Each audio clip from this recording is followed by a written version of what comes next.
Bueno, pues buenas tardes. Vamos a dedicar hoy un tema dentro del Antiguo Testamento que realmente es apasionante, como veremos, ¿no? Está claro que en una hora, o poco más de una hora, pues yo me enrollo un poco más, pues es casi imposible, ¿no?, hablar de este tema de los profetas.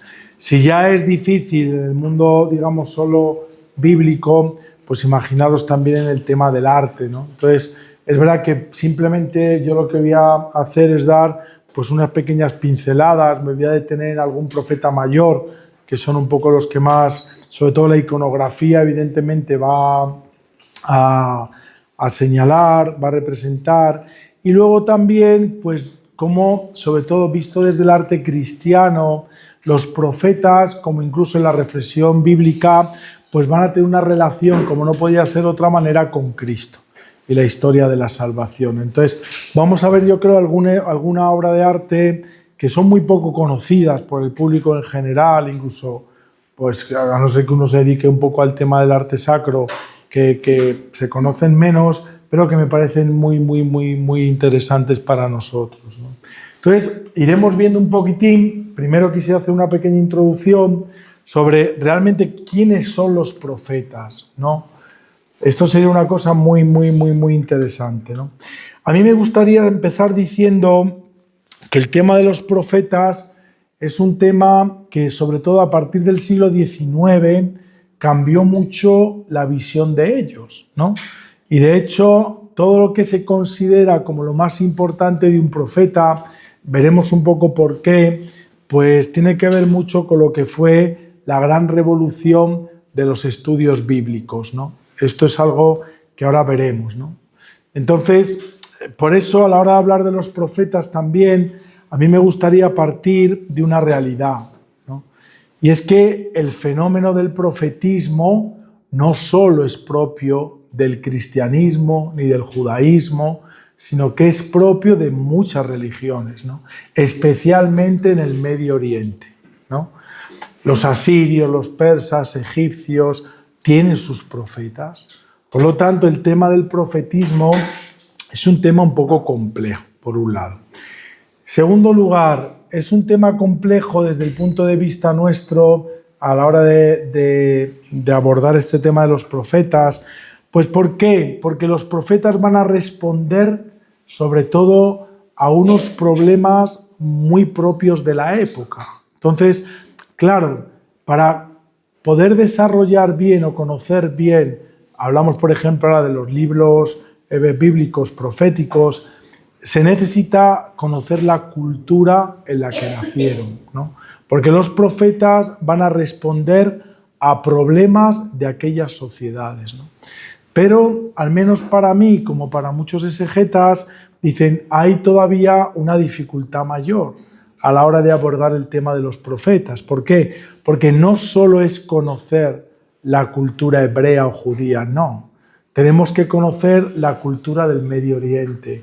¿Por qué? Porque muchas veces hablan para los asirios, persas, en fin, todo lo que llamamos todas esas culturas que a veces estaban, digamos, Israel bajo el dominio de esas potencias, y algunos de los mensajes a veces son un poco menos conocidos o nos cuestan más de interpretar porque tenemos que conocer la cultura y por eso a qué problemas realmente los profetas van a responder, ¿no? Y por eso también, digamos, es un mundo que a veces no es fácil, ¿no? Luego, por otra parte, el tema de los profetas es muy importante. ¿Por qué? Primero, porque representa un cuarto de todo el Antiguo Testamento, ¿no? Esto es algo que también tenemos que tenerlo muy en cuenta, ¿no? Un cuarto exacto del Antiguo Testamento está dedicado a los profetas. Y otra cosa también, como algo preliminar para el tema de los profetas, es decir que, pues al final lo que van a hacer el fenómeno del profetismo es, como decía en el siglo XIX, simplemente se les va a ver como unos adivinos, que quizás es la mala parte. Si a uno le preguntan, de hecho hubo una encuesta y dice, bueno, ¿y un profeta quién es?, ¿no? Y la mayoría resaltaba el tema de los adivinos. Para otros eran revolucionarios sociales, porque digamos era un tema que está muy, digamos, lo que sería el tema social unido al profetismo, ¿no? Y si esto es verdad, porque tiene una base, pero también es cierto que nace sobre todo esta idea, como decía, del siglo XIX, a partir sobre todo de Marx, ¿no? Cuando se hace Carlos Marx hace toda la crítica, digamos, a esta religión concebida un poco solo de la oración, de lo espiritual, pues se va a añadir un poco esta dimensión más de revolucionario social. ¿Por qué? Pues porque para decir que la Iglesia pues o se metía en este mundo de lo social, no tanto de lo espiritual, o realmente pues estaba alejada de este fenómeno, ¿no? No en vano, por ejemplo, si vemos casi todas las congregaciones que nacen de vida activa hoy, por ejemplo, de religiosas, cualquiera, los maristas, los salesianos, en fin, cualquiera que veáis que está dedicado a una labor social o educativa, van a nacer en el siglo XIX, ¿no? Y esto es muy curioso porque también, digamos, se circunscribe a esta realidad que supuso, sobre todo con el tema de Marx y, digamos, el tema de la industria, ¿no? Y de los nuevos tipos de trabajo. Y esto también va a afectar mucho al tema de los profetas, ¿no? Yo he puesto aquí simplemente quiénes son verdaderamente los profetas, ¿no? Pues son mensajeros de Dios. La palabra profete significa el que habla en lugar de otro, ¿no? Es cierto que adivinan, pero fijaros, la gran diferencia entre los profetas, decíamos que no es un fenómeno, digamos, solo de Israel, pero sí que es verdad que en ninguna cultura tuvo tanto poder, en el sentido positivo del término, ni tanta importancia a los profetas como en Israel. O sea, el problema del profetismo es muy propio de Israel, ¿vale?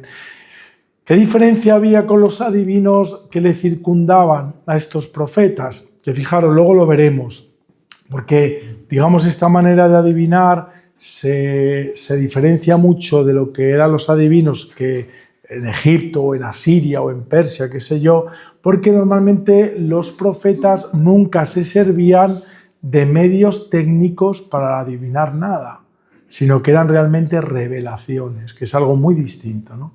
Por ejemplo, la mayoría, que era algo muy extendido en el Medio Oriente, estos profetas que adivinaban el futuro, lo hacían, pues por ejemplo, con los hígados de los animales, era muy propio, ¿no? A través del hígado de animales y demás, pues ellos eran capaces de ver un poco el futuro, ¿no? Un profeta jamás. Por eso se va, digamos, luego a denunciar lo que son los falsos, los verdaderos profetas, ¿no? Son los mensajeros de Dios, ¿no? Son los que denuncian injusticias, ¿no? Son los que denuncian injusticias, ¿no? Y a veces duras. Tenemos el caso, por ejemplo, del rey David, que sabéis que, bueno, pues, en fin, se enamora de la mujer de Urías, lo va a mandar prácticamente a matar, que murió, como sabéis, ¿no? Y bueno, y solo un profeta, que va a ser Natán, es capaz de enfrentarse al rey David, ¿no? Con la injusticia que había cometido. Entonces es verdad que son, digamos, profetas que denuncian la injusticia. Siempre animan al pueblo para su conversión. Es otra de las características propias de lo que es el profeta, ¿no? Y para nosotros en el arte lo que más nos va a interesar, porque es donde realmente casi todas las imágenes que veamos de profetas va a ser sobre todo en esto, en que anuncian la venida del Mesías, ¿no? Hay un hecho también muy interesante, que claro, tendríamos que decir tantas cosas, pero tantas no podemos, pero bueno, hay una cosa muy interesante y es que, fijaros, para un judío lo principal del Antiguo Testamento, ¿qué es? El Pentateuco, ¿no? Los 5 primeros libros.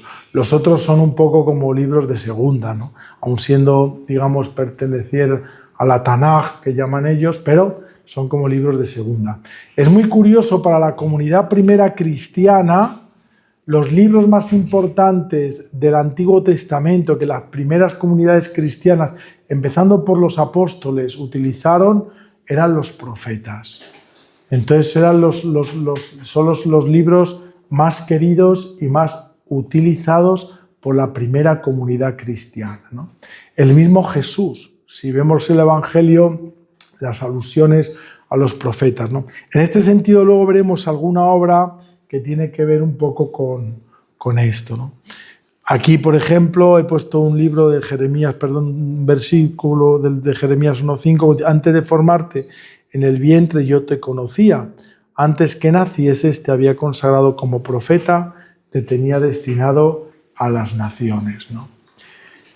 Esto lo he querido poner, ¿por qué? Porque también cuando hablamos de los profetas, también lo hemos visto cuando hemos visto este curso un poco primero con el que comenzamos, este curso de arte y fe, sobre lo que es el arte, pues claro, el barroco, pues porque tenemos que agrupar a todo el mundo porque tenga unas características un poco comunes, ¿no? Pero decimos, el barroco pues es totalmente distinto en unos autores que en otros, ¿no? No podemos comparar, qué sé yo, Caravaggio con Carracci, por ejemplo, que no tiene nada que ver el barroco de uno de otro, ¿no? O lo mismo el gótico o el románico, ¿no? Por ejemplo, vemos el románico español y nos vamos al románico italiano y no tiene nada que ver un románico con otro, ¿no? Tiene unos elementos comunes, pero es verdad que son muy diferentes, ¿no? En el tema del profetismo también.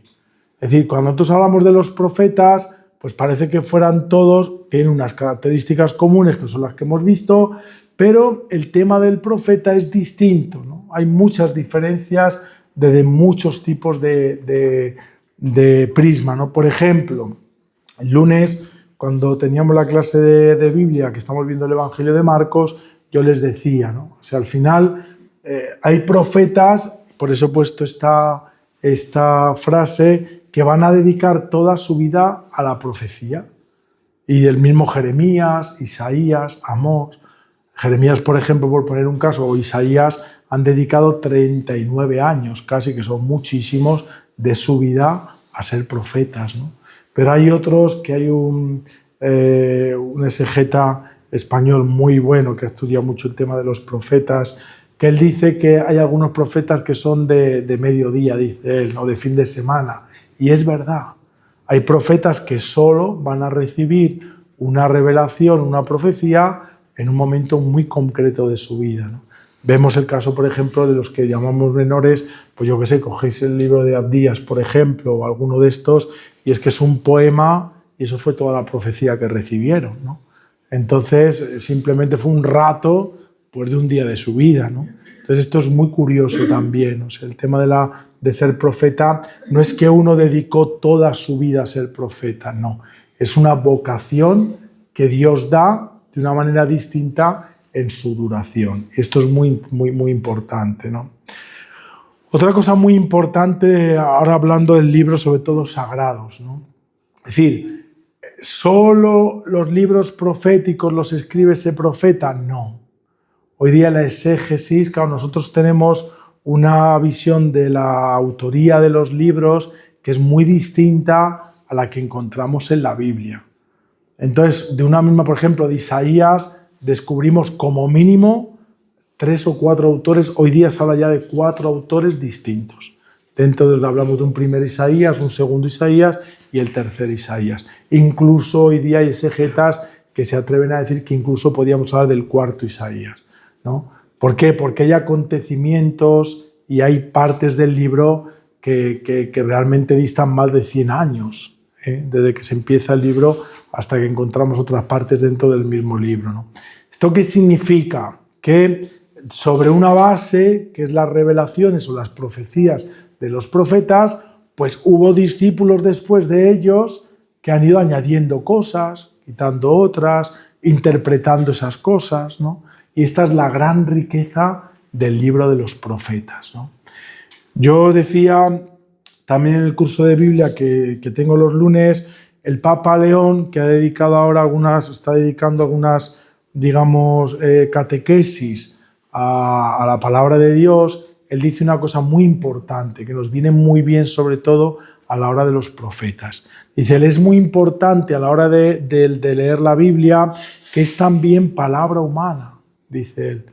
Por eso tenemos que entender que ser palabra humana, aparte de divina, que está inspirada, no es como aquellos cuadros que vemos que el autor sagrado, Dios le está silbando al oído y ellos están copiando. No. que es palabra humana, significa que el redactor y el escritor sagrado, realmente pues influenciado, iluminado por el Espíritu Santo, pero también es su palabra, es su creación. Por eso toda la Biblia, hay biblistas que la llaman palabra profética, porque es palabra de Dios y palabra de hombre. Entonces, por eso es muy importante tener esto en cuenta. Entonces dice el Papa León, para no caer en un fundamentalismo bíblico, que algunos lo tienen, pues ¿qué pasa? Que o tú conoces el contexto donde nace esa palabra, para quién nace esa palabra, la cultura, para poder entender también esa palabra humana, o llegamos a un fundamento, digamos, un fundamentalismo bíblico. Y nos alejamos, dice él, y es verdad, de lo que es la verdadera interpretación de los textos, ¿no? Por esto es muy importante a la hora de ver el tema profético.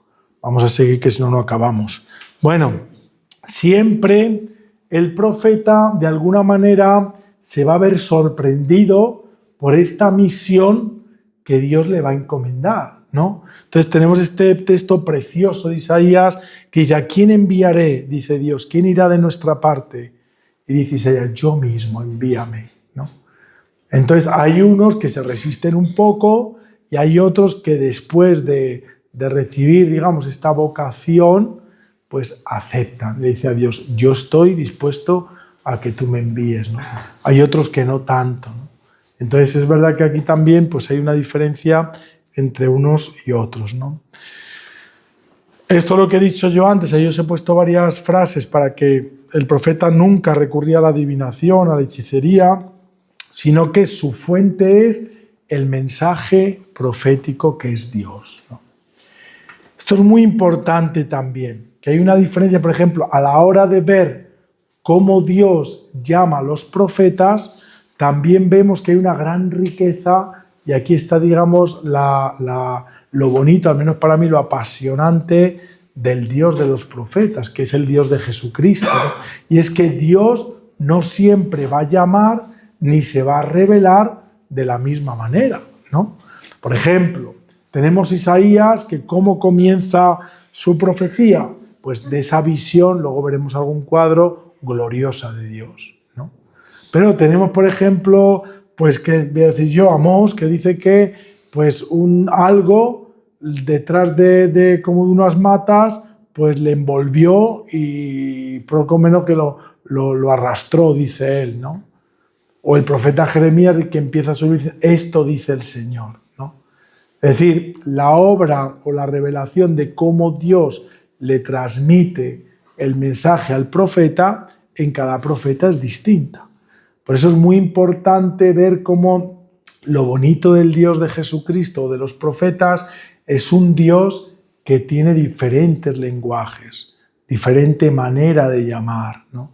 Y esto es algo precioso. ¿Por qué? Porque incluso ante una misma realidad que es el ser profeta, Dios a cada uno lo llama de una manera y se revela con él de otra manera, ¿no? También es muy bonita las maneras también como las que Dios, pues por ejemplo, le da el mensaje al profeta, ¿no? Unas veces es de esta manera, otras veces incluso pues es a través de la danza y el baile, ¿no? Es decir, todo esto vemos que hay toda una poética muy bonita en todo lo que llamamos el profetismo, ¿no? Luego un segundo punto que a mí me parece pero muy importante es que nunca el mensaje verdadero del profeta, y ahí se va a distinguir mucho incluso San Pablo, cuando nos habla de los verdaderos profetas y los falsos profetas, después incluso la carta a los romanos, que va a insistir un poco en este tema, jamás adapta su mensaje para servir el ansia o el deseo de la gente. Es decir, la palabra profética nunca está en virtud de lo que el otro quiere oír. Y esto es algo muy importante también a la hora de Dios revelarse, ¿no? Por eso los falsos profetas daban un mensaje que es verdad, si vemos, una de las les acarreaba popularidad y dinero. Estos profetas de los que vamos a hablar hoy, dinero poco, y la popularidad muchas veces pues murieron de mala manera, ¿no? Precisamente por ser un poco fieles, ¿no? Eran oportunistas religiosos, dice el Miqueas, por ejemplo, ¿no? Y luego el profeta daba el mensaje de Dios sin alteraciones, independientemente de él mismo, aunque le mataran, le pegaran. Por eso Jesús va a aparecer también a los ojos de los judíos, aún hoy. Un judío, ¿cómo considera a Jesús? Como un profeta dentro del Antiguo Testamento. No van a dar el salto más allá de ser el Mesías ni el Salvador, pero un judío actual, ya lo veremos en las últimas clases, si Dios quiere, y nos da vida para llegar hasta el final del curso, que esperemos que sí, como la imagen de los judíos actuales, cuando representan escenas sobre Jesucristo, pues van a representarlo sobre todo como un profeta que asume el dolor del pueblo, sobre todo después de lo que llamamos el nazismo, ¿no? Jesús va a ser el prototipo de este profeta, ¿no? Siempre son íntegros, ¿no? Como nos dice Sofonía, bueno, esto es muy tal, ¿no? Jesús dirá en Mateo, por ejemplo, por eso he puesto este texto, que los verdaderos y falsos serán conocidos por sus frutos, ¿no? Y esto es algo también muy importante, ¿no? Aquí os he puesto un poquitín los profetas en el judaísmo. Es decir, en el Nuevo Testamento también tenemos profetas, pero como estamos hablando del Antiguo Testamento, pues esta sería un poco la lista, algunos conocidos porque tienen libros, como estos que tenemos aquí, y otros pues menos conocidos, quiero decir, son conocidos, pero no tienen ellos un libro cuya autoría se dice que sea de su nombre, ¿no? Moisés, Aarón, Miriam, Eldad y Medad, Pinjas, todos estos están conocidos en la Torá como profetas, ¿no? Pues Josué, Débora, Samuel, Gad, en fin, todos estos que veis aquí, que son una cantidad de ellos tremenda, ¿no? Luego, en cuanto a los libros proféticos, esto es algo que sabemos porque hemos estudiado, aunque sea cuando éramos niños, aunque no nos sabe, sino pues bueno, lo tenemos en la Biblia, pues la literatura profética, que es una parte de los profetas, pero que no son todos, como hemos visto, porque hay muchos más que no tienen libro, pues están los profetas mayores, que son los que hemos dicho que prácticamente ellos, pues digamos que representan toda una vida dedicada al profetismo. Estos menores, pues Oseas, Amós, esto por ejemplo Abdías no, porque es muy pequeñito, en fin, la mayoría pues fueron profetas que pues eso, dedicaron muy poca parte de su vida a esto que Dios les pedía, que era el profetismo, ¿no? A veces preguntamos, bueno, el libro de las Lamentaciones, ¿por qué está metido aquí como profetas mayores, ¿no? Porque la mayoría de la exégesis hoy actual, el libro de las Lamentaciones sabemos que está escrito por algún profeta o algunos profetas. Por eso el libro de las Lamentaciones, hoy día la mayoría de los exegetas, incluso recientemente, porque es una cosa bastante reciente, se considera un libro profético. Si uno lo lee, te das cuenta que evidentemente que no es de Jeremías, pero es cierto que es muy afín también a él, pero por algún profeta que no tenemos el nombre, ¿no? Y por eso yo he querido meterlo también en esta división, porque hoy día, digamos, es la que más tenía, ¿no? Luego hablaremos un poco de Jeremías, porque es uno de los que he elegido. Un profesor que tenía yo cuando estudiaba la teología, cuando nos quejábamos mucho, el pobre Jeremías ha pasado a la historia como el que se queja siempre, ¿no? Y siempre decimos, este te parece a Jeremías, ¿no? Dice la gente. Pero bueno, el hombre sufrió mucho, ¿no? Aquí os he puesto este que a mí me parece muy práctico a la hora de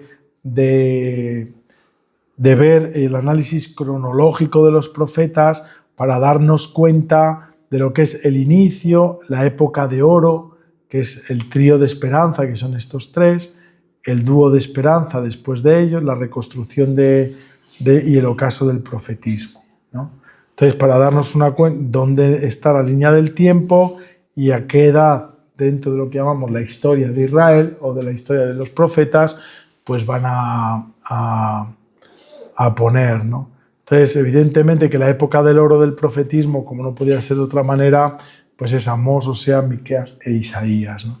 Luego ya los últimos, que son Zacarías y Joel. Fijaros, prácticamente desde el año 400 hasta Cristo hay un silencio realmente tremendo, ¿no? Es más, el profeta Zacarías, fijaros, es el último donde ya se queja de esto, ¿no? Ya no tenemos ni profeta, ni sacerdotes, ni templo, dice él, ¿no? Entonces hay que esperar Dios está en un silencio de 400 años hasta que se vuelve a revelar en Jesucristo, ¿no? Esto es una cosa muy interesante. Esta época del silencio que llamamos de la revelación de Dios, ¿no? Por 400 años Dios guarda silencio, no se reveló en ninguna profecía hasta que la palabra se hace carne, que es Cristo, ¿no? Por eso, digamos, por eso es muy bonito en este curso que estamos haciendo también desde el arte y como luego los artistas, todo esto que vamos a decir ahora, pues luego los artistas, esta formación que ellos se van a formar en ella, lo van a plasmar en sus obras de arte, ¿no? Para poder entender muchas de ellas, todo este trasfondo pues está en ellos, ¿no? Pero es verdad que es impresionante ver cómo el cristianismo es algo narrativo, no es doctrinal ni dogmático, aunque tiene una parte dogmática y doctrinal, pero la Biblia es una narración. ¿Qué significa esto? Sobre todo cuando vemos en los profetas, es que Dios se dice, Dios se cuenta, Dios se nos narra, ¿no? Y esto es, digamos, la gran diferencia hoy. Por eso nos cuesta tanto abordar quizá todo esto, porque antiguamente en las escuelas, muchos de los que estáis aquí, yo ya no me ha pillado mucho, pero bueno, también un poco, pues se estudiaba lo que llamamos la historia sagrada. Y era muy bonito, ¿por qué? Porque hacíamos realmente que Dios es una narración que se encuentra en la vida del ser humano, en estos personajes, en los profetas, en Abraham, en Moisés, en David, ¿no? Ahora que hemos hecho algo como demasiado intelectual. Hemos hecho una historia del cristianismo a veces solo desde los dogmas, que no digo yo que esté mal, pero eso no es lo primero. Por eso a la gente le cuesta tanto hoy pues acercarse a esta historia, ¿no? Porque es una historia humana que acompaña la vida del hombre, ¿no? Entonces esto es muy importante, sí. Pero las cartas de San Pablo no son narrativas, son otro tipo de teología, ¿no? Es teología, claro, porque claro, Pablo, ¿qué hace? Es decir, ¿dónde llega la narración? Hasta la plenitud que es Cristo. Ahí ya la historia se ha planificado. Los autores del Nuevo Testamento, si excluimos los evangelistas, lo que van a hacer entonces es ya dar una explicación cristiana de esta historia, ¿no? Es una reflexión. ¿Por qué? Porque la historia ya ha concluido. Desde Adán y Eva, luego veremos un cuadro muy interesante también del sueño una reinterpretación del sueño de los huesos rotos de Ezequiel, donde aparece Adán y Eva, ¿no? Lo veremos en un icono muy interesante, ¿no? Entonces, claro, ya la historia ha llegado a su fin, digamos, en cuanto a narrativa, ¿no? Luego se tendrá que planificar al final de los tiempos, ¿no? Y el lunes hablaba también si vemos el Evangelio de Marcos, para Marcos, digamos, el Evangelio nos habla de una escatología, decía yo, inaugurada. ¿Por qué escatología inaugurada? Porque es una escatología que ya ha empezado, pero que tiene que llegar a la plenitud, ¿no? Que es cuando Cristo vuelva de nuevo, ¿no? Para realmente dar plenitud a esto que ya se ha iniciado. Por eso Pablo, como Juan, dirá, no, ya estamos al final de los tiempos, ¿no? Es decir, muchas veces cuando hablamos del fin del mundo, pues no se nos habla tanto la Escritura del fin, cuanto de qué finalidad es realmente la que Dios tiene. Porque el fin del tiempo ya ha llegado. Con Cristo llegó el inicio del fin del tiempo. Claro, para nosotros, que todo lo medimos en años y en días, porque estamos muy mediatizados por el espacio y el tiempo, para Dios no. Fijaros, a nosotros 400 años nos parece a lo mejor mucho, pero para Dios no. Entonces, el tiempo es muy relativo, porque es algo simplemente puramente humano, ¿no? Dios no tiene tiempo. Por eso nos cuesta mucho cuando a mí me hablan, bueno, pero ¿cómo puede ser que Dios sea presente, pasado, futuro, que haya sido pero seguirá siendo? Claro, porque Dios está por encima del tiempo. A nosotros nos cuesta pensar estas realidades porque solo podemos, digamos, pensar en espacio-temporalmente, ¿no? Pero Dios no. Dios no tiene tiempo. Por eso es muy importante también a la hora de ver, digamos, todos estos temas, la historia sagrada, pues como esto, claro, igual el profetismo, fijaros, se dilató, pues podemos empezar a hablar sin duda ninguna del profetismo del año 1030 a.C. y llegaría hasta el 400 del Antiguo Testamento, ¿no? Luego veremos que, yo qué sé, Fanuel, la profetisa Ana, el mismo Juan Bautista, es decir, en el Nuevo Testamento aparece, ¿no? De alguna manera también esos profetas, ¿no? Sigamos adelante que no acabamos hoy. Bueno, entonces realmente esto voy a empezar para poner algún ejemplo en algún profeta, ¿no? Sobre todo para haber referido en el arte, porque es un poco lo que más nos vamos a centrar ahora en el tema del curso de hoy, ¿no? Entonces vamos a ver prácticamente pues, a Isaías, veremos también un poco a algún otro, pero bueno, al menos los más mayores, los más grandes, ¿no? Isaías lo pongo porque Isaías es uno de los profetas, junto con Jeremías, como no puede ser de otra manera, pues más representados en la historia del arte, ya desde las catacumbas, ¿no?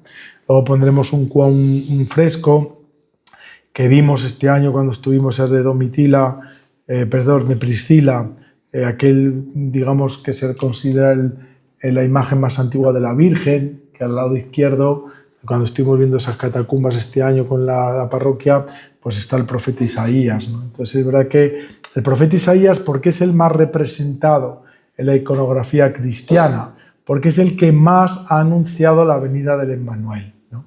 Por eso os decía yo antes que desde el punto de vista del arte cristiano, yo tampoco que sea un experto, no sé si se habrá estudiado mucho, yo he estado mirando estos días para la clase y realmente cuando uno pone los profetas en el arte no encuentras nada, porque es verdad que es un tema pues muy, digamos, que no se estudia así como nosotros, decir, bueno, vamos a ver, entonces ojalá que la vida nos diera para estudiar un poco más esta influencia, ¿no? Evidentemente, si uno ve el románico, por ejemplo, o el gótico internacional, sobre todo el románico, todas esas portadas que tenemos sobre el juicio final, las puertas de la gloria, pues los profetas están mucho porque son los que anteceden a Cristo, ¿no? Entonces, la mayoría de puertas románicas que uno vaya a ver en una catedral, pondremos una, creo, he puesto no sé si he puesto al final la de Notre Dame, pues veremos que, por ejemplo, están sujetando a los apóstoles en la puerta oeste de la catedral de Notre Dame, ¿no?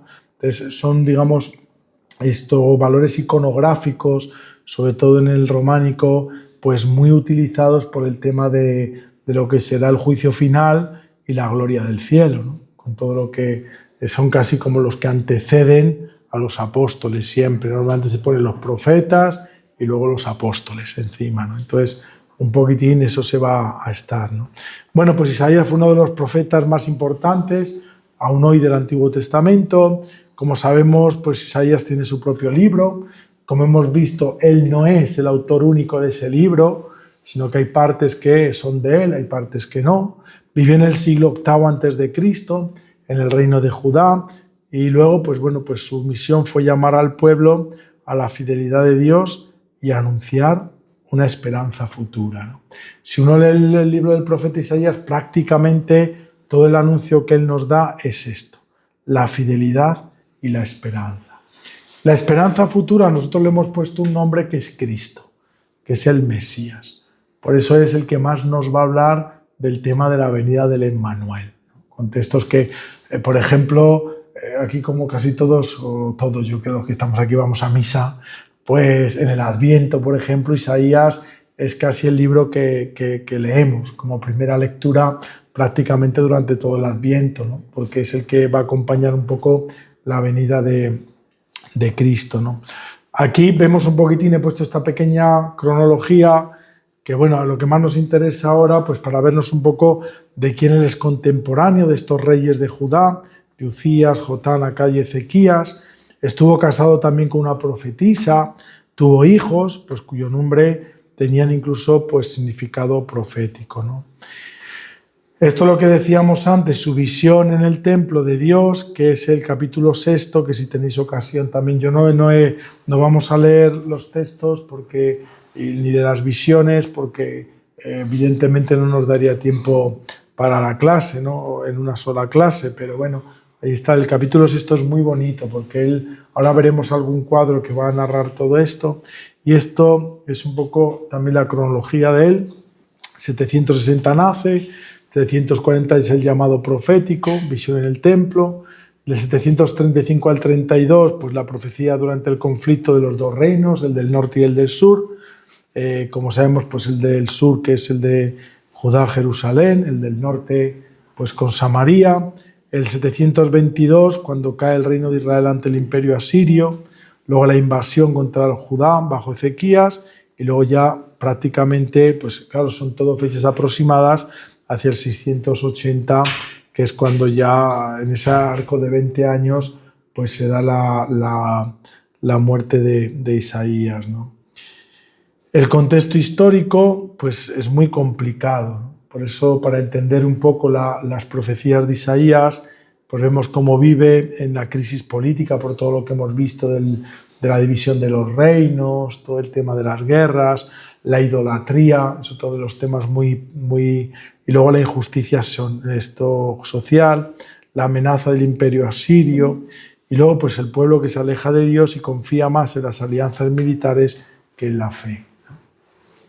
A raíz de esto que vemos aquí, es muy curioso también, que son todos los temas que, acá hay tantas cosas que se pueden decir, que se me olvidaba decir, es porque la manera en la que se expresa un profeta es muy distinta, ¿no?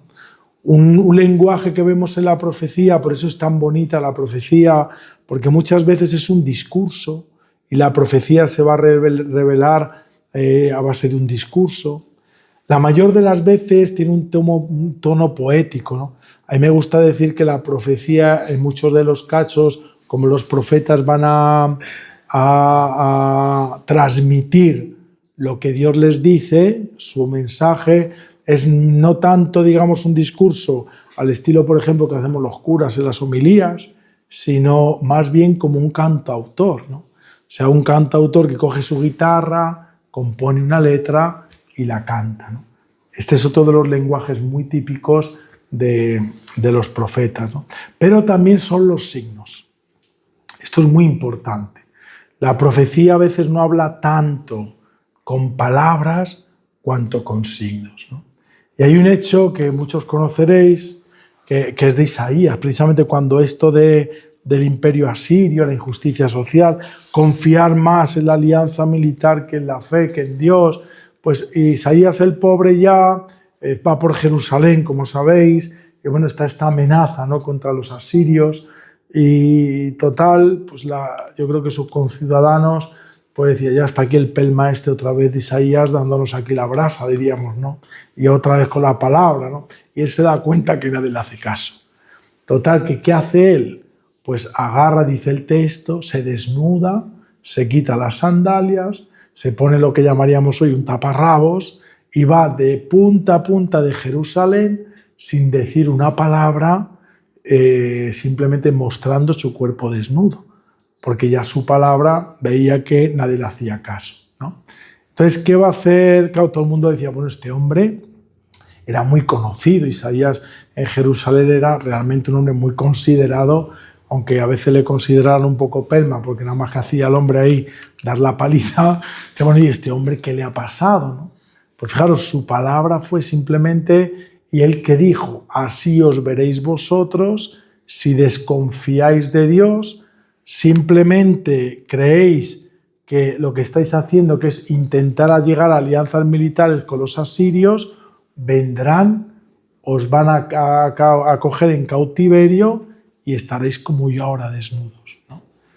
Jeremías, por ejemplo, ¿no?, otro hecho muy importante para ver cómo ellos también hablan con los signos, ¿no?, que coge, sabemos por el texto sagrado, hay tantos, pero bueno, coge un jarrón de lozo, de porcelana o de barro, y claro, ahí vinieron un montón de gente, este hombre, ¿qué hará con este jarrón, no? Y agarró delante, ¡bum!, y lo rompió, ¿no? Entonces, como un canto de queja y de lamento por su pueblo que estaba dando la espalda a Dios, ¿no? Esto es muy importante también del profetismo. O sea, no solo la profecía se revela como estamos acostumbrados nosotros, y por eso estas clases creo que también son prácticas a la hora de decirnos algo a nosotros, ¿no? O sea, a veces la gente ya está harta de escuchar, y significa, Jesús va a emparentar mucho con este tipo de, sobre todo de cuando hablábamos de las parábolas, o hablamos incluso de su vida, cuando cura a un enfermo, Sí, dice, pues vosotros estáis viendo los hechos y ni aun así creéis, le dice Jesús, ¿no? Entonces esto es muy propio del profetismo, también denunciar y anunciar con la propia vida, ¿no? Un ejemplo más reciente, ahora que estamos celebrando este gran jubileo de la Iglesia de los 800 años del paso de Francisco a la casa del Padre, él siempre decía lo mismo a los frailes, ¿no? Una vez había unos franciscanos, imaginaros, con todo el entusiasmo de ir a predicar por los pueblos y demás, ¿no? Y Francisco les prohíbe hablar una palabra. Dice Francisco, vosotros ir al pueblo, pasearos por ahí, que la gente os vea y volvéis. Y entonces, claro, aquellos dos fueron y, claro, volvieron muy tristes. Y le dicen a San Francisco, para entender un poco esto también, que es lo de los profetas. Dice, bueno, nosotros, Padre, nos han mandado a predicar, nos prohíbes que digamos ninguna palabra. Dice, ya habéis predicado. Cuando la gente os ha visto con vuestro hábito por las calles, el hábito que en aquella época no creéis que el hábito era como para nosotros hoy, pues digamos, uniforme entre comillas religioso. Francisco viste como cualquier campesino de la época, no es que él va a elegir un traje especial, no, él va a vestir como los pobres, ya está, con un cinturón hay una cuerda que se vestía sobre todo los campesinos y un sayal, así va la gente pobre, ¿no? Cuando vosotros habéis paseado como pobres, saben que sois, digamos, consagrados, pues ya con vuestra presencia en medio de la gente habéis hecho la gran predicación, dice Francisco, ¿no?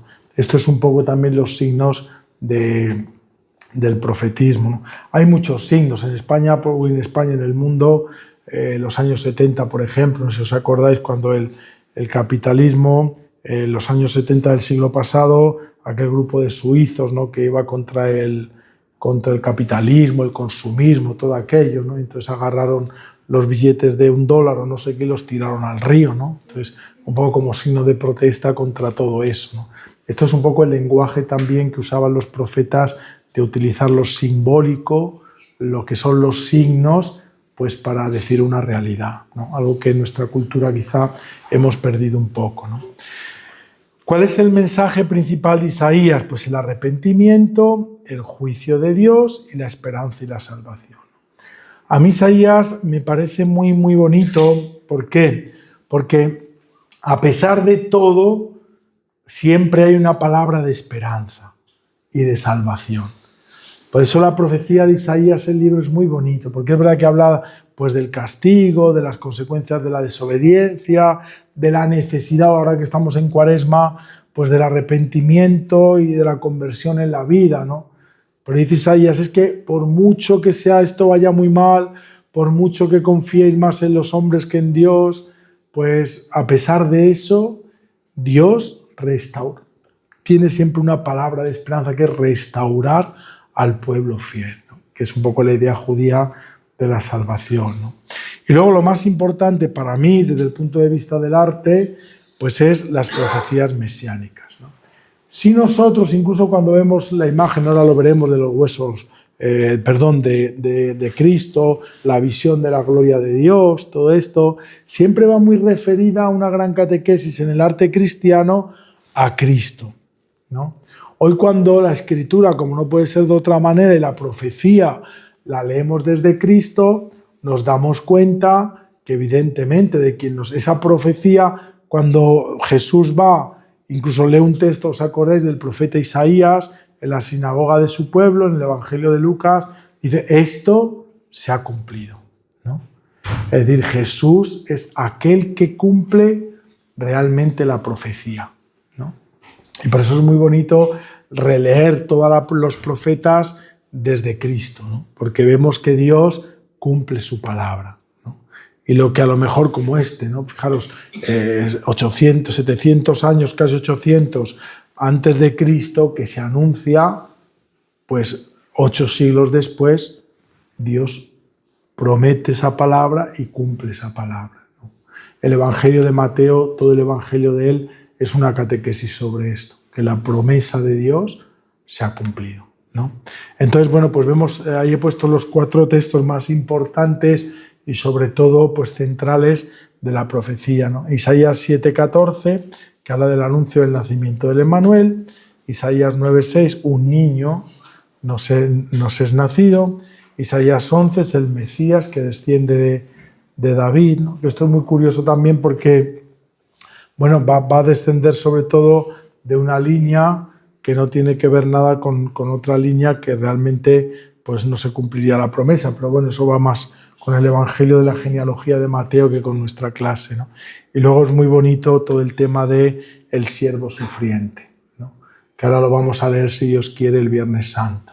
La lectura del Viernes Santo la tomamos siempre de este Isaías 53. Evidentemente que esto que llaman el Deutero Isaías o el tercer Isaías, como vemos por lenguaje, lo que yo os decía antes, no tiene que ver nada este Isaías con este Isaías, ¿no? Realmente es una persona totalmente distinta, ¿no? ¿Cómo podemos nosotros, más o menos ahora que estamos en el arte cristiano, pues más o menos diferenciar que hablamos del profeta Isaías? Se le puede, normalmente, pues cuando está, él lleva un rollo o libro con sus profecías, escribiendo el libro, ahora veremos, anciano con barba, que es símbolo de la sabiduría, y la visión de Dios en el templo, ¿no? Casi todos los cuadros que vamos, o representaciones, sobre todo si uno va a decir, como decía antes, al románico, y ves todos los profetas, el que lleva el rollo como este, o el libro en un pergamino, siempre es Isaías, ¿no? Está siempre de los primeros, casi en el primer puesto le ponen a él, ¿no? Entonces se le distingue enseguida la iconografía de Isaías, ¿no? También siempre se le pone la barba, que es signo de sabiduría, porque era verdad que vivió mucho, entonces para aquella época fue muy anciano, ¿no? Vamos a poner el primero, que es el Isaías de nuestro querido Miguel Ángel, que no vamos a ahondar más. Él va a poner los profetas, los 4 mayores, está la Capilla Sixtina, pero bueno, vamos a poner este, ¿no? Que nada menos que tiene unas dimensiones de 365 por 380 centímetros, ¿no? O sea que es una cosa gigantesca, ¿no? Es esta, como sabéis, la cúpula de la Capilla Sixtina, que como sabéis ahora están restaurando el juicio final, ¿no? Que va a quedar precioso, lo están limpiando y creo que al final, cuando la acaben, va a ser una cosa súper bonita, ¿no? Entonces, pues bueno, él lo hace, como sabéis, como lo que es la bóveda en el año 1510, y bueno, pues digamos que entre los grandes poetas de él, pues tenemos al profeta Isaías, ¿no? Aquí le vemos, ¿no? Como veis, está aquí con su libro, que lo está cerrando curiosamente. Aquí lo sabemos que es él, sobre todo por el tema del nombre. Entonces, como ves, es un profeta tremendamente, digamos, monumental, y sobre todo, como lo vemos aquí en Miguel Ángel, la interpretación que él da en su arte y en su espiritualidad, lo va a poner como algo, digamos, una representación que va mucho más allá de un profeta del Antiguo Testamento, ¿no?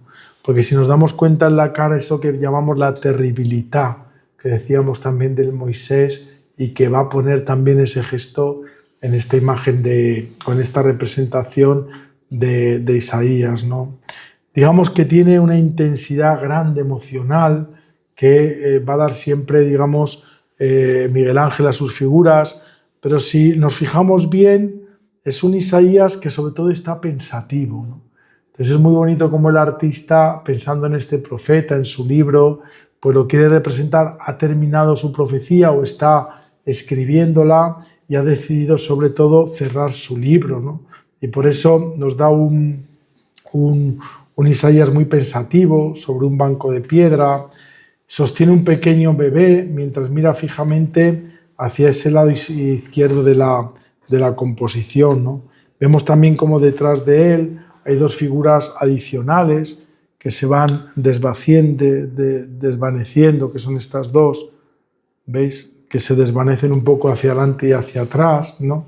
Y que no es simplemente una ilustración, sino que sobre todo es una profunda narración teológica que nos quiere representar, sobre todo Miguel Ángel, que es sobre todo pues, lo que él va a decir pues, en la anatomía humana, digamos, esa casi como contemplación de Isaías ante el hombre perfecto, ¿no? Que mira sobre todo que va a ser luego lo que va a representar Isaías para él, que es la venida del Emmanuel, ¿no? De la perfección de la humanidad, ¿no? Fijaros ahora en este de aquí, que es una joya, que ciertamente, digamos, es ese detalle de ese angelito. Fijaros la fuerza que tiene, por desgracia, bueno, también hace bonito, pero bueno, como hay tanta humedad, pues incluso la pared, ¿no? Y el mismo temple, pues cómo se va abriendo, ¿no? Se va haciendo esas pequeñas grietas, ¿no? Y la verdad que es impresionante. Aquí está, digamos, este primer plano también de Isaías, que Miguel Ángel sobre todo lo va a poner como si fuera un vidente, ¿no? Cuando, por ejemplo, lo va a poner en contraposición con las Sabinas, por ejemplo, y algunas otras figuras, digamos, adivinas del paganismo, pues va a poner en el mismo, por ejemplo, la sibila de Cumas o cualquier sibila que pinta Miguel Ángel. Si nos damos cuenta, va a haber una similitud entre estas mujeres que en el paganismo eran las que tenían el don de adivinar y los profetas, ¿no? Por eso lo va a poner Miguel Ángel como adivinos, como hombres de ver el futuro, ¿no? Que es lo que en esta época del Renacimiento pues también estaba, ¿no? Me gusta también mucho este cuadro, que es más contemporáneo, es de 1906, de un pintor que se llama Henry Anderson. Y bueno, pues aquí vemos, por ejemplo, lo que os decía yo antes, ¿no? Me gusta mucho este cuadro, puede representar, pues, digamos, el tono pues, normal de un cuadro de inicios del siglo XX, ¿no? Pero veis, es un poco esta faceta de Isaías que está escribiendo su profecía y está escribiendo, como decía antes, ¿no? Sobre la venida del Emmanuel, ¿no? Este es un tema o un cuadro para mí muy característico de lo que significa la figura de Isaías en el arte cristiano, lo que va a representar, sobre todo aquel que va a ver un poco el tema del cuadro. Esto es muy interesante porque no es un cuadro católico, no mucho menos, sino que este que os digo yo, el Henry Anderson, que es un americano, se lo encargó la iglesia de los mormones y está en una de sus principales iglesias de América, pues lo tienen como una especie de fresco y entonces es muy, muy curioso porque está pintado para una iglesia, digamos, sobre todo mormona, de estas que llaman de los santos de los últimos días, ¿no? Entonces, en fin, me ha parecido curioso.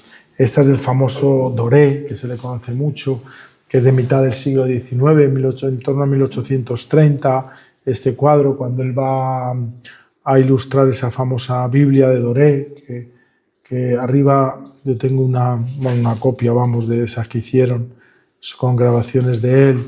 Entonces es muy bonito porque está el profeta Isaías encima de una piedra, pensativo, mirando, digamos, todo ese infinito, ¿no?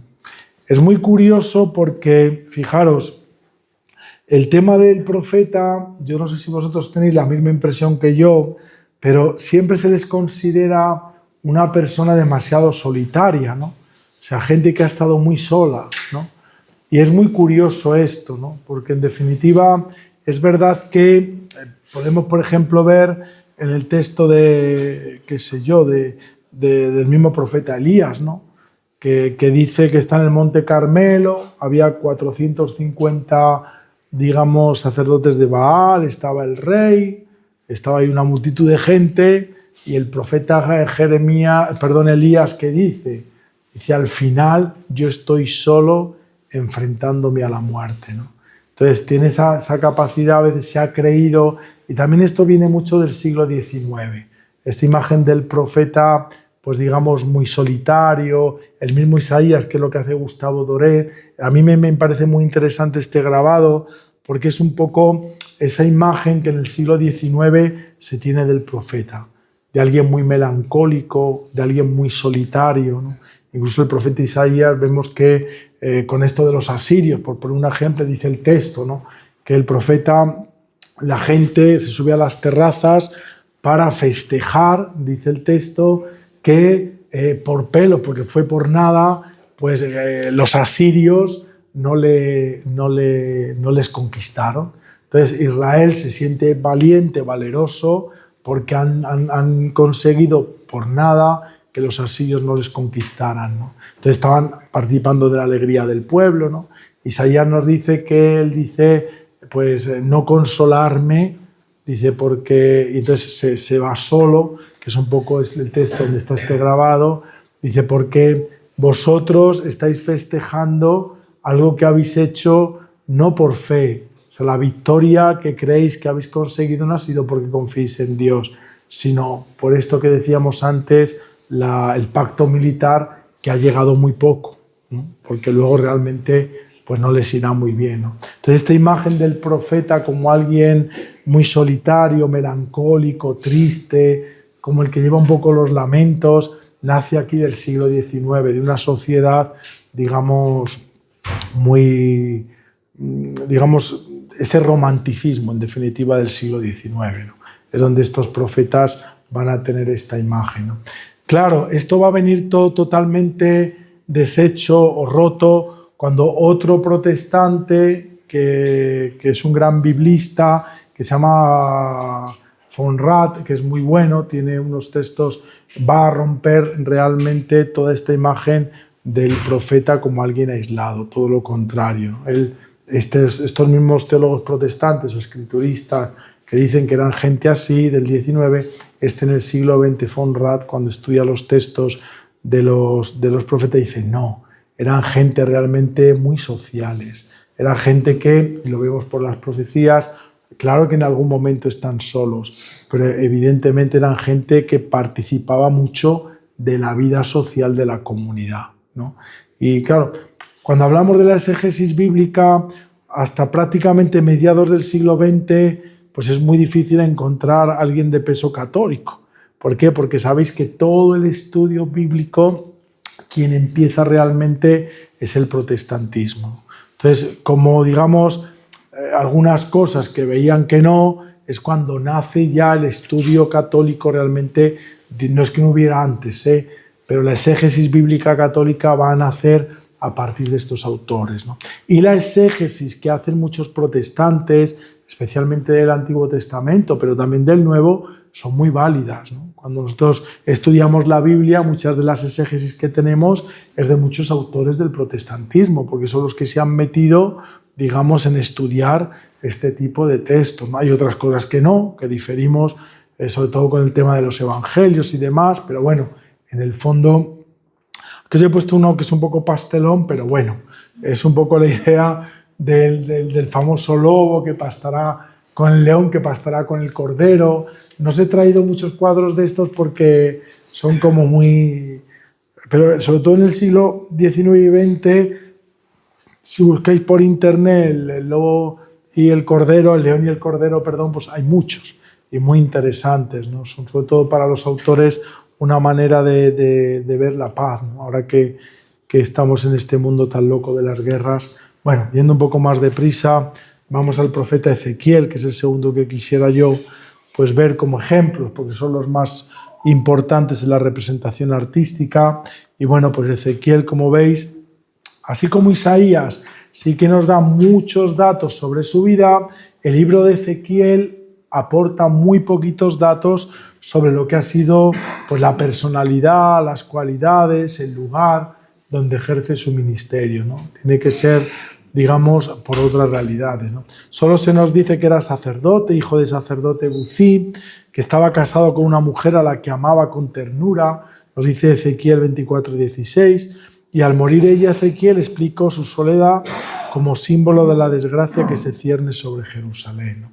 Esto es muy bonito, ¿por qué? Porque Dios se va a valer de la experiencia de la muerte de la mujer de Ezequiel, pues para cantar también los grandes cantos del lamento, del llanto, del desconsuelo de Dios por su pueblo, ¿no? Ante el abandono muchas veces de Israel. Entonces es muy bonito el libro de Ezequiel porque es un libro con un lenguaje, digamos, muy humano, muy de sentimientos, a veces muy emotivo, porque parte un poco de su propia experiencia cuando pierde a su esposa, ¿no? Y lo mismo Amós. Amós, que es un profeta como Oseas, por ejemplo. Oseas, que parece que se enamora de una mujer que, en fin, es un poco ligera, por no decir otra cosa. Entonces tiene la experiencia de que se va con otros y claro, el pobre Oseas le sigue queriendo, ¿no? Entonces parece que esa experiencia que él vivió con referencia a ese amor no correspondido de la mujer, ese le va a ofrecer a Oseas ese lenguaje tan bonito del libro de Oseas, ¿no? Que es un libro puramente amoroso, ¿no? De que es Dios que por mucho que ama como Oseas, ama a su mujer, Dios ama a su pueblo, la mujer se prostituye y prefiere irse con otros antes que con él, ¿no? Y esta experiencia de él es la que va a tener Dios con su pueblo, ¿no? Un pueblo que se va a prostituir precisamente yéndose con otros dioses, confiando, digamos, en otras gentes, ¿no? Pero ¿qué hace Oseas? Jamás deja de amarla y jamás deja de tener una palabra para que la esposa vuelva con él, ¿no? Y lo mismo hace Dios. Dios, por mucho que el pueblo le dé la espalda, jamás deja de amar al pueblo y llamarle una y otra vez para que vuelva a ese amor primero, ¿no? Entonces el libro de Oseas es muy bonito, el profeta Oseas, porque es decirnos a nosotros que tenemos que volver al amor primero, ¿no? Y eso es muy bonito, volver a redescubrir el amor primero en nuestra vida, ¿no? Un poco así es lo que le va a pasar también en la profecía de Ezequiel después de la muerte de la esposa, ¿no? Aporta, sin embargo, pues sus visiones. Este libro sobre todo nos va a hablar pues de las visiones, los oráculos, la vocación, ¿no? Y bueno, pues esto como tenemos aquí, lo vamos a ver. Los primeros años de Ezequiel, pues sabemos que está entre los primeros deportados que vienen en el 597 y casi toda la vida de Ezequiel la va a pasar en Babilonia, ¿no? De hecho, casi por eso os decía antes, fijaros, ¿por qué a veces es difícil adentrarnos en el mundo de los profetas? Porque tenemos que conocer la cultura donde escribe él y a dónde va a ir a parar él, ¿no? Entonces tenemos que conocer también, por ejemplo, la cultura, el ambiente, en fin, todo lo que va a rodear, porque Ezequiel, en definitiva, va a responder a problemas muy concretos de Babilonia, ¿no? Luego toda su inicio de profecía, pues es verdad que anuncia un futuro prometedor para un pueblo arruinado, ¿no? Pero es verdad que él una y otra vez va a denunciar las falsas esperanzas, ¿no? Que es algo también, fijaros, la profecía, una de las cosas más bonitas que yo veo es que cuando las leemos nos podemos identificar muchas veces con ella en nuestro hoy, ¿no? Vamos acá. Luego también, bueno, pues como Isaías era sacerdote y era profeta, ¿no? Es verdad que en el caso de Ezequiel, Isaías sí que se nota mucho más, digamos, Ezequiel mucho más su vocación de ser sacerdote, porque nos habla mucho del templo, de la restauración del templo, ¿no? Isaías menos, ¿no? Isaías menos, ¿no? Y bueno, sobre el término, sobre todo el llamamiento de Ezequiel, pues algunos estudiosos, como pongo ahí, han pensado pues que la llamada que estando en Jerusalén, que se lee en 2.9, pues había sido fusionada después de la visión del capítulo, ¿no?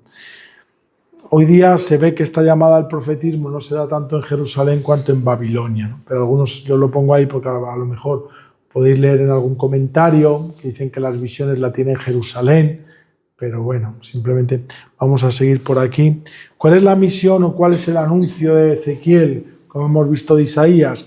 La conversión del pueblo, el juicio de Dios y la esperanza, pero no tanto en ese Emmanuel del que habla Isaías, cuanto en la reconstrucción del verdadero templo, ¿no? A la vuelta de la deportación de Babilonia, ¿no?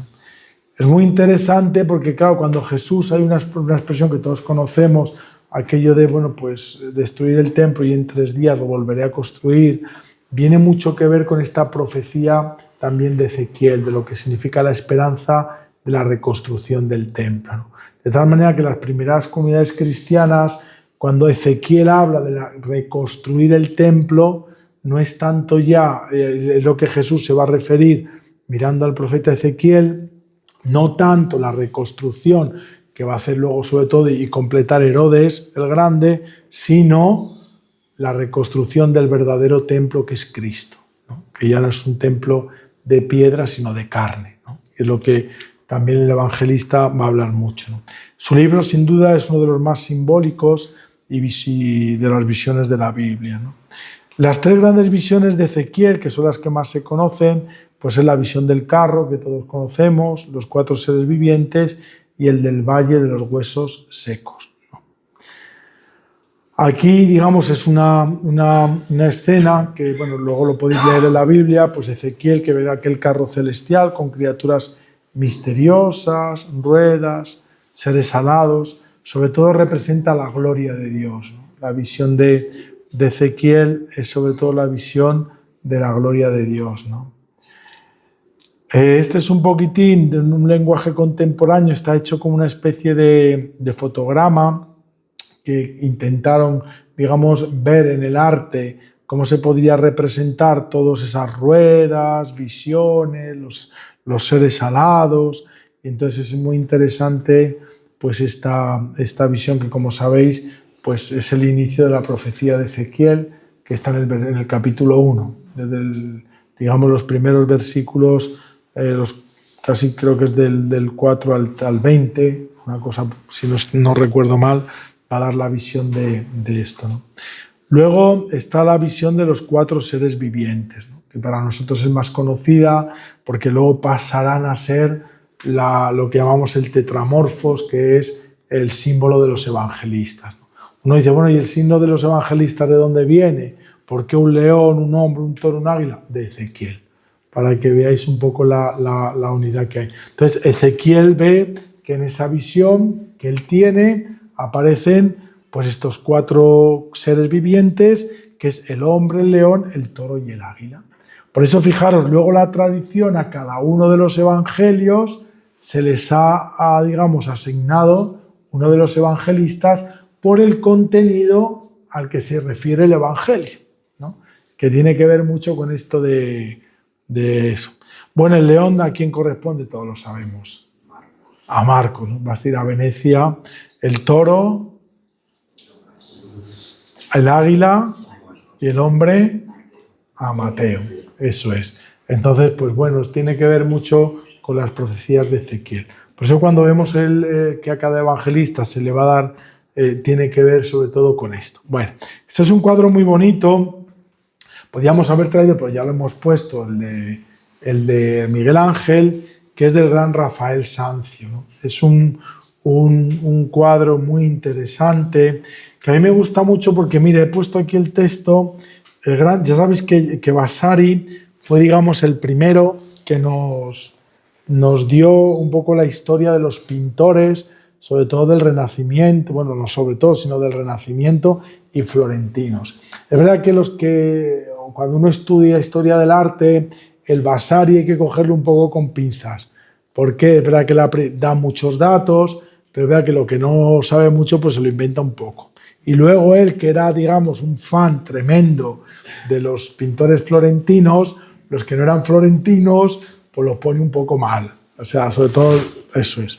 Los venecianos habla de ellos, entonces muchos datos no son verdaderos, pero bueno, tiene el gran mérito. Vasari nos cuenta esto de este cuadro que vemos aquí, cuando escribe su obra sobre los artistas, dice, después de esto hizo un cuadrito, y es verdad, de pequeñas figuras que hoy se encuentra también en Bolonia, ahora ya no está ahí.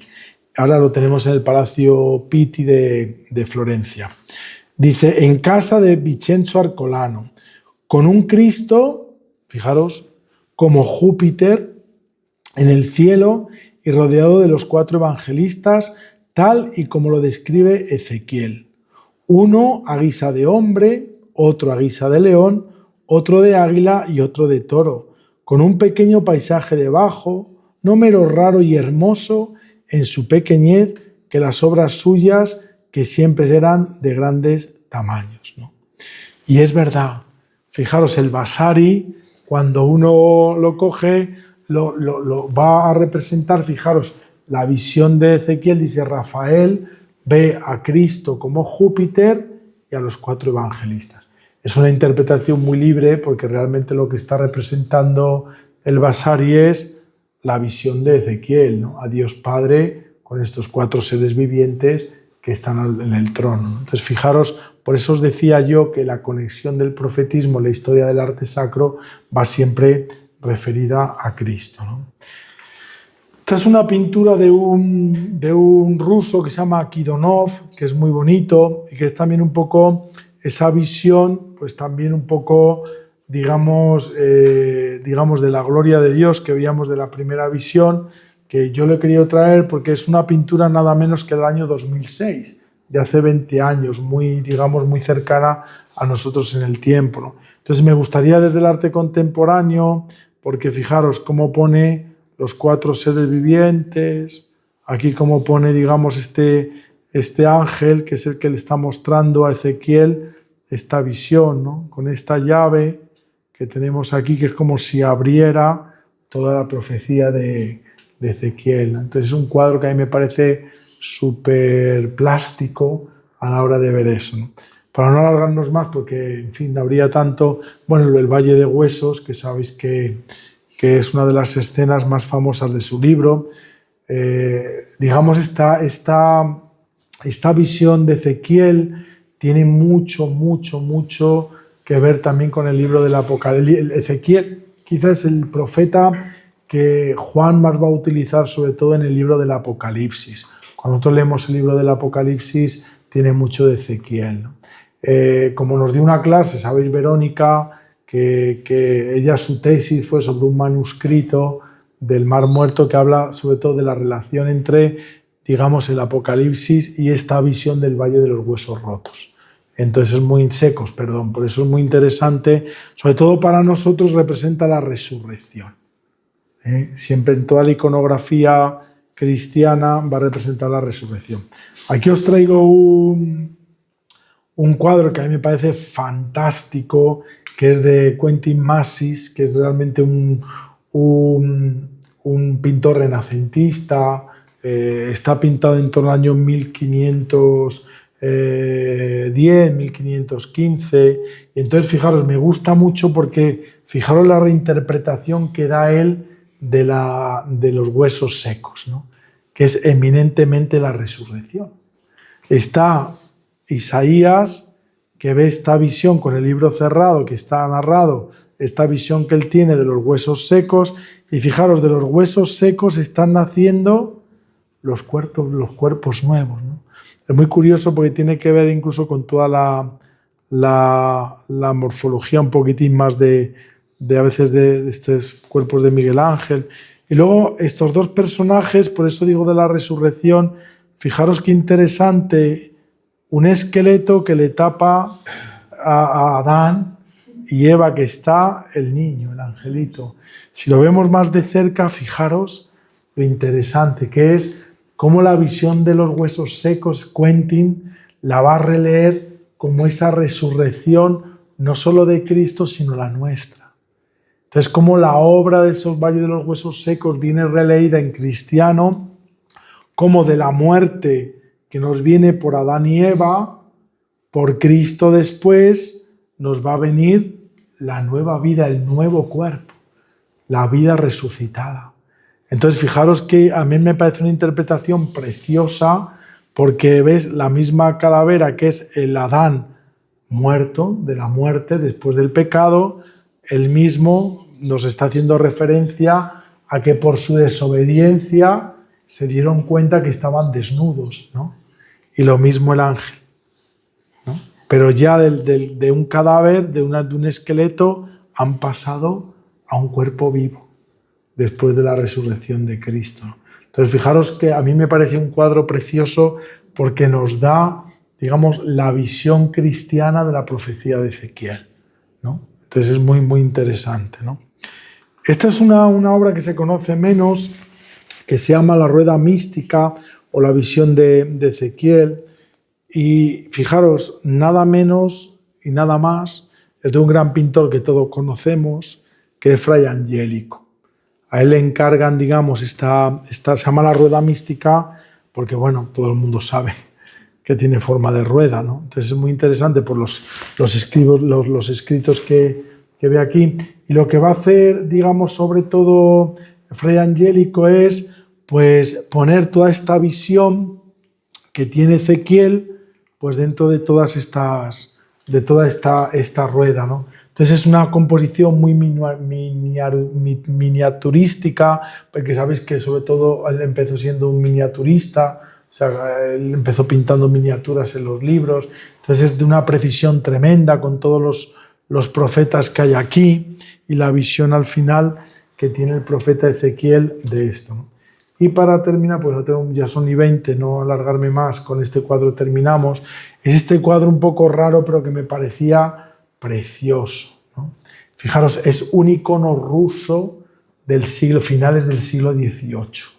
Entonces es precioso porque, fijaros, es toda la imagen, digamos, con el contexto ya una relectura. Un icono, sabéis que es todo un tratado, pues igual que veíamos en el Cristo de San Damián, que es toda la pasión de Jesús al estilo de Juan y de su resurrección, es una manera de reinterpretar esta visión de Ezequiel, ¿no?